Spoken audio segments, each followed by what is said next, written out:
Welcome to episode 51 of the Ontario Mortgage and Real Estate Insights podcast. I'm your host, Steve Hamoan. In this episode, we will cover the latest developments affecting the real estate market, including the drop in existing home and condo sales as buyers wait for more rate cuts, the strategy of online lender Nesto to capture market share, and the rise in CORRA volumes and its implications. Let's start with the recent news about existing home and condo sales dropping as buyers hold off for more rate cuts. According to CoStar News, the Greater Toronto Area experienced a significant decline in home sales in June 2024. The Toronto Regional Real Estate Board, or TRREB, reported that there were 6,213 home sales in June, which is a 16.4% drop compared to the 7,429 sales in June 2023. Despite new listings rising by 12.3% to 17,964, the average selling price was down by 1.6% from a year ago, coming in at $1,162,167. The Bank of Canada's recent rate cut was expected to boost the housing market, but it seems buyers are still waiting for further reductions before making a move.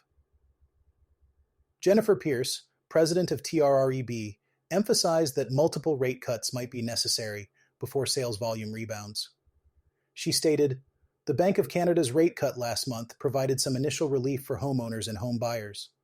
However, the June sales result suggests that most home buyers will require multiple rate cuts before they move off the sidelines." Interestingly, TREB also noted that the Greater Toronto Area housing market is currently well supplied, which should prevent any sudden spikes in prices once sales do pick up. Jason Mercer, chief market analyst with the board, commented, "The GTA housing market is currently well supplied. Recent home buyers have benefited from substantial choice and therefore negotiating power on price. Moving forward, as sales pick up alongside lower borrowing costs, elevated inventory levels will help mitigate against a quick run-up in selling prices."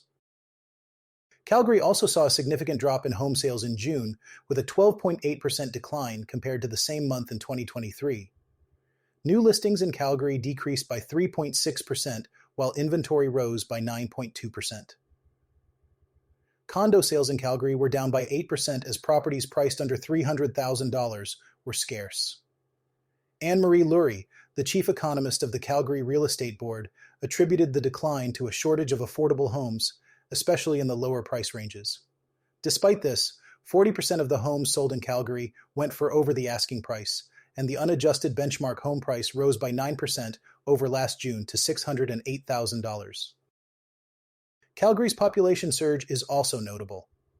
The city experienced a 5.9% population growth between 2022 and 2023, the highest of any of Canada's 6 metropolitan areas, with a population over 1 million. However, Calgary also has one of the highest unemployment rates in Canada at 8.1%, which is partly explained by its high labor participation rate of 73%. Moving over to Vancouver, the Greater Vancouver Realtors reported that the area has become a buyer's market. June sales in the region were 2,418, a 19.1% decrease from the 2,988 sales recorded a year earlier. Andrew Liss, Director of Economics and Data Analytics for the Greater Vancouver Realtors, noted that inventory levels are at their highest since the spring of 2019. He said, "The June data continued a trend we've been watching where buyers appear hesitant to transact in volumes we consider typical for this time of year, while sellers remain keen to bring their properties to market." Liss also mentioned that this trend is providing buyers with more selection and driving all market segments toward balanced conditions. Like their counterparts in Toronto, Vancouver agents are hopeful that the Bank of Canada will cut its interest rate again in its upcoming announcement on July 24th. Liss remarked, "This is yet another factor tilting the market in favor of buyers, even if the boost to affordability is modest.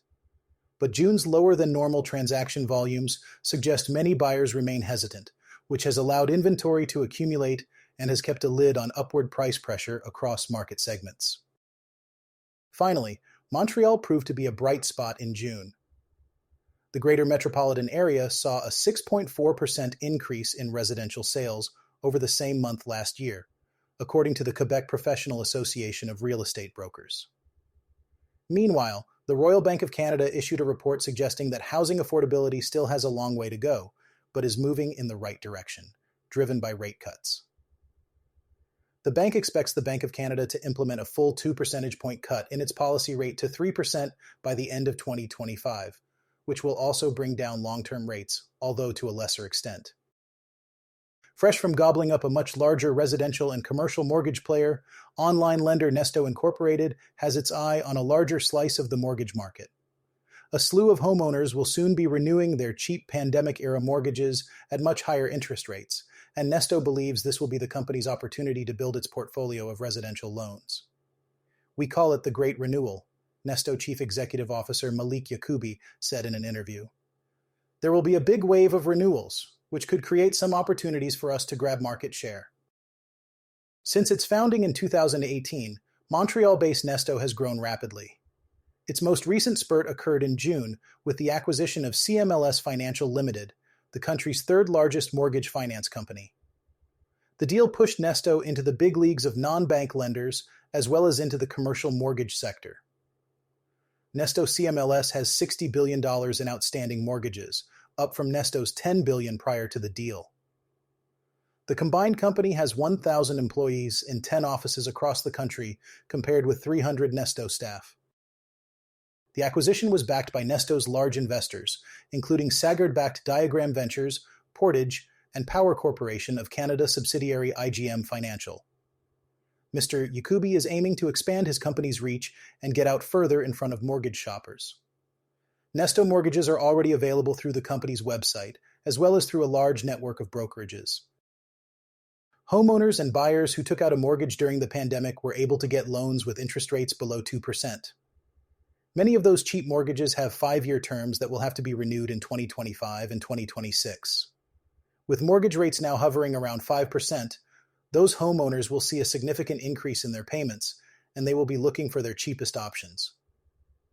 They're more inclined to shop, which in our perspective, we see that as an opportunity to capture market interest, Mr. Yacoubi said. About 2.2 million mortgages, or about 45% of the outstanding mortgages in the country, will face a spike up in interest rates this year and next, according to the federal housing agency Canada Mortgage and Housing Corporation. It estimates that homeowners' average monthly payment could increase between 30 to 40%. Since borrowing costs started increasing in 2022, the Big Six Canadian banks have gained market share from other lenders. As of the end of last year, they had 64.8% of the new mortgages or mortgage originations. That was up from 53% at the end of 2022, according to data from Canada Mortgage and Housing Corporation. Originations include renewals and refinancings. In comparison, the non-bank mortgage lenders had 8.8% of the mortgage originations at the end of last year compared with 10.3% at the end of 2022, according to Canada Mortgage and Housing Corporation data. Credit unions, mortgage investment entities, trusts, and other chartered banks account for the rest of the originations. The higher interest rates in 2023 made it much harder for borrowers to switch lenders if they had to renew their loan that year. That is because borrowers without an insured mortgage must requalify under the federal mortgage stress test if they switch lenders. If borrowers renew their loan with the same bank, they are not subjected to the tougher qualifying rules. However, mortgages are becoming slightly cheaper after the Bank of Canada cut interest rates. That means it could become easier for borrowers to switch lenders. And that is what Nesto hopes to capitalize on. "I guess everybody is looking to be number one at some point," Mr. Yacoubi said. "That means we will be ambitious." With $60 billion in mortgages under administration, Nesto CMLS is less than half the size of the country's two largest non-bank mortgage lenders, First National Financial Corporation and MCAP Group. Now, let's dive into our final topic for today, the rise in CORRA volumes and the resulting upward pressure. The Canadian Overnight Repo Rate Average, or CORRA, measures the interest rate for Government of Canada securities traded in the overnight lending market. The Bank of Canada calculates CORRA based on the Canadian dollar transactions of Government of Canada Treasury bills and bonds in the overnight repurchase, or repo market. CORRA is significant because it can influence other interest rates throughout the economy. On May 27, 2024, an industry-wide decision moved the settlement period for trading Government of Canada bonds in the secondary market from 2 days to 1 day. This change was made to align with North American standards and helps reduce counterparty and settlement risks when trading financial securities. This shortened settlement period caused CORRA volumes to rise significantly, and they have remained elevated since. Alongside the increased volume, CORRA has consistently stayed above the Bank of Canada's policy interest rate. In response, the bank amended the terms of its overnight repo operations and conducted a series of repos to help reinforce the target for the overnight rate. These routine overnight repos are part of the bank's operational framework for implementing monetary policy.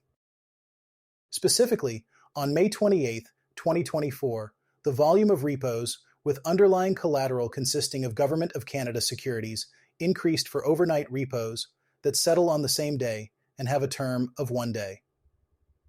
These are eligible CORRA transactions. Conversely, the volume declined for tomorrow next repos, which are not eligible CORRA transactions. This shift reflects the shortened time frame for settling trades of cash bonds. Market participants that rely on the repo market to fund their purchases and sales in the bond market began to trade in the overnight market instead of the tomorrow next market. Hedge fund activity in the overnight repo market picked up immediately and at higher interest rates. These higher rates for repos reflect the bulk of trades that shifted to the overnight market after May 27th. This increased activity is putting upward pressure on CORRA due to the net increase in funding liquidity now being sought in the overnight repo market, which is CORRA eligible. Previously, these transactions were conducted in the tomorrow next market, which is not CORRA eligible. According to a staff analytical note from the Bank of Canada, if we remove the new overnight hedge fund trades from CORRA calculations for the period since May 27th, CORRA would be up to 3 basis points lower than its current level. The recent upward pressure on CORRA since the transition to a 1-day settlement period is due to both the transition of volumes from the tomorrow next market into the overnight market and the additional volumes of overnight repo market funding from market participants, notably hedge funds. These transactions were previously conducted in the tomorrow next market, but are now traded in the overnight repo market due to the change in the settlement period. The Bank of Canada has found no indications that any other factors are contributing to the recent pressures on CORRA. The increased volume and higher interest rates in the overnight repo market are the primary drivers. That wraps up our discussion for today. Thank you for joining me on this episode of the Ontario Mortgage and Real Estate Insights podcast. I hope you found today's topics insightful and useful for your real estate and mortgage decision-making. Stay tuned for our next episode, and until then, take care.